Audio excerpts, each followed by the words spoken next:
Bonjour, bonjour la famille, j'espère que vous allez tous très bien. Serge Tindi, l'homme de la forêt, votre humble serviteur, encore une fois dans son lieu habituel de la forêt. Eh bien, ce matin, je suis dans la plantation de bananiers que j'ai planté il y a de cela 8 mois déjà en arrière, au mois de octobre, novembre, voilà. Donc j'ai fait cette plantation.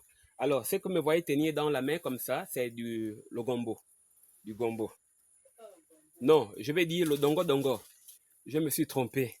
Alors, ce dongo dongo a beaucoup de vertus, surtout pour les femmes enceintes ou les femmes qui viennent à peine d'accoucher ou les femmes qui sont prêtes à accoucher, qui sont dans l'attente de l'accouchement. C'est un truc très gluant et ça facilite l'accouchement. Ce dongo dongo que vous voyez que je tiens entre mes mains, il est très beau, hein? Il est très beau. Donc voilà, Serge Tindi, l'homme de la forêt, ce matin, il est encore dans sa plantation. Donc je vais vous montrer un peu l'évolution de la plantation. Alors, ce film d'aujourd'hui est basé sur l'évolution des produits agricoles que nous avions effectués il y a de cela 8 mois en arrière. Donc, vous allez la visiter avec moi, de l'entretien à la maturité. Et puis, bon, ici, c'est le dongo dongo. Voilà. C'est très bon pour les femmes enceintes. Ça facilite l'accouchement. Vous voyez, sont gluants. C'est conseillé aux femmes qui sont enceintes, qui sont dans les 8 mois, 7 mois, 9 mois, qui sont prêtes à accoucher. C'est donc que vous voyez là.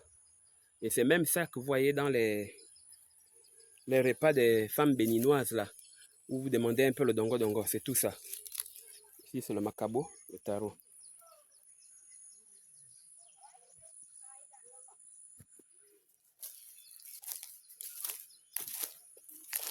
Donc, je vous fais visiter un peu ma plantation.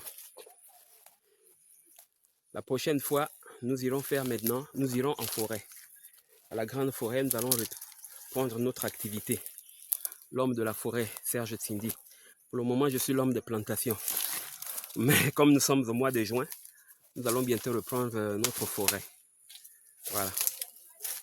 C'est comme ça. Un champ bien propre. C'est ça, la banane n'aime pas la saleté.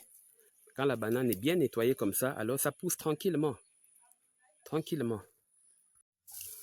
En fait, le but de ces vidéos, c'est pour montrer à ceux-là qui se disent, qui pensent qu'ils ne peuvent rien faire, qui pensent que la vie se résume seulement à la ville, ou qui aimeraient commencer une activité, mais qui mettent la difficulté devant en disant que ah, je ne peux pas, ah, ceci, ah, cela. Non, essayez seulement, vous allez voir. Donc, la terre au Gabon ici, nous plantons pratiquement tout et tout pousse ici. La terre au Gabon est tellement fertile que n'importe quelle culture que vous pouvez mettre en terre, forcément ça va pousser sans engrais.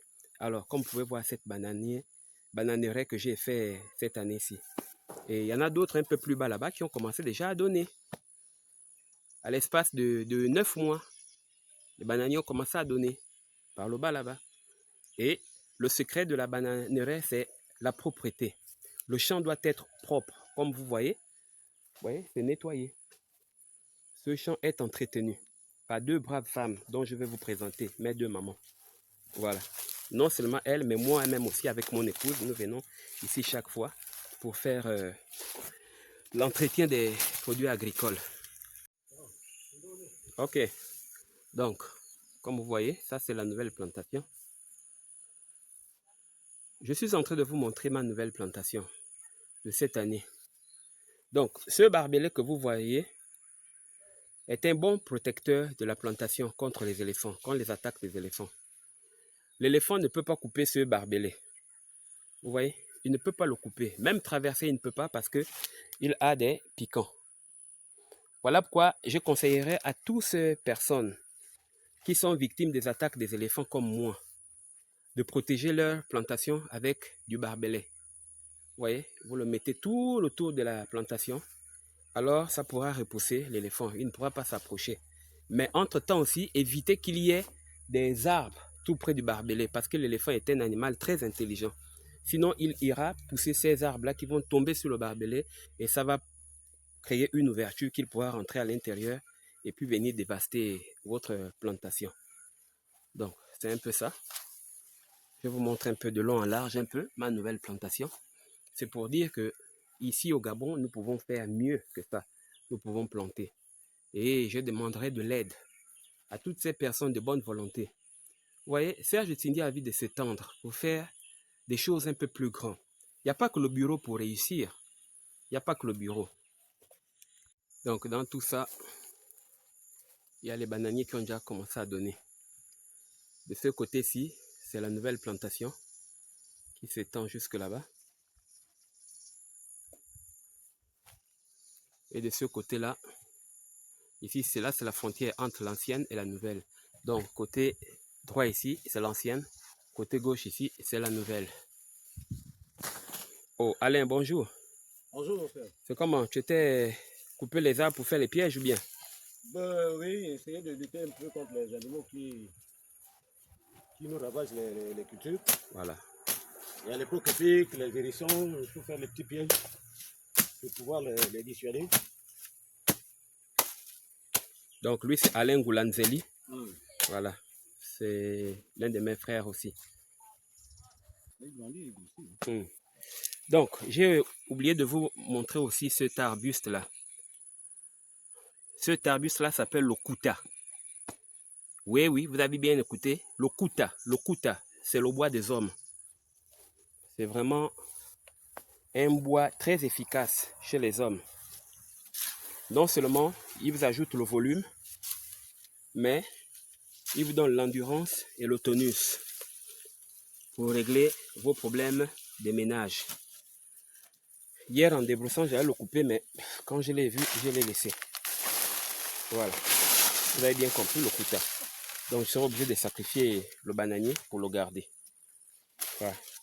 Il a poussé dans mon ancienne plantation de bananiers. Ici, c'est l'ancienne plantation de bananiers, comme vous pouvez voir. Voilà.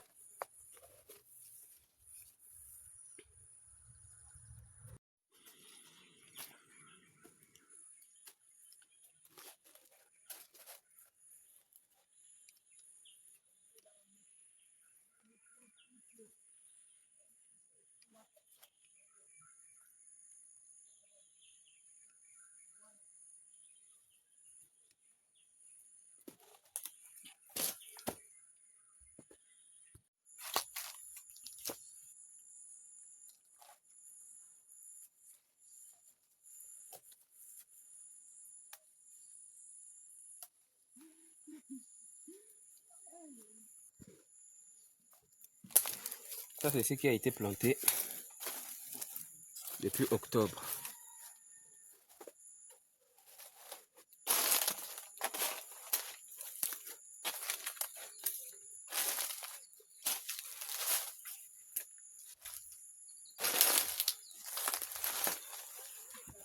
Nous avons aussi planté la papaye. Voilà.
Maman, alors, les tubercules là sont pourris. On a beaucoup attendu ou bien? Mais oui.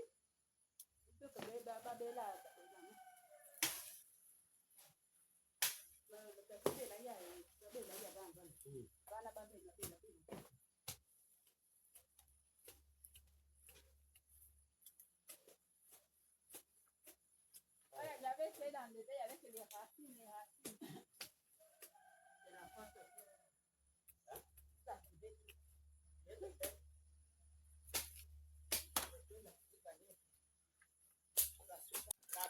Hein? Oui, mais il y a quelqu'un qui a fait les barrières là-bas. Là, on n'a pas planté, il faut aussi ouvrir, on va planter là-bas. Oui, normalement. Je lui avais dit ça. On a laissé un peu en haut là. On va désherber et puis on va les planter. Bon appétit. Ça, je dis, papa, il va encore nous ajouter. Mais toi-même, tu plantes. Donc, cette plantation est entretenue par deux braves femmes, nos mamans. Voilà. C'est Madame Chindi, l'homme de la forêt. Elle, c'est Maman Benga. L'autre, c'est Maman Odile. Donc, la plantation est entretenue par ces deux femmes-là, ces deux braves femmes.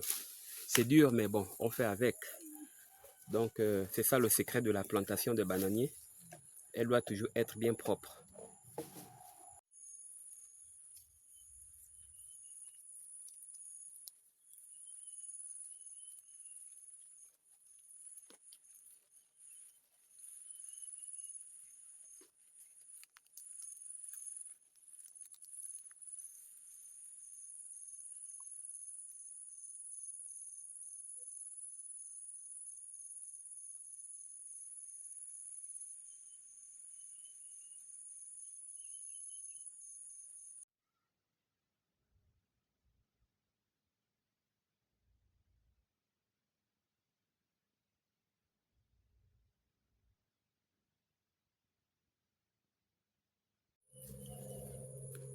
C'est la visite qui continue.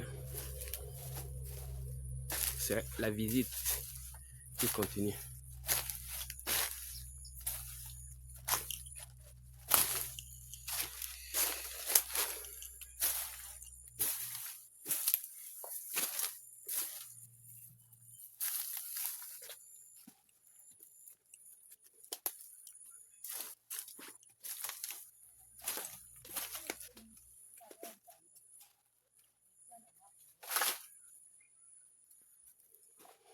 Ça, c'est le bois pour continuer à faire, pour prolonger notre baraque.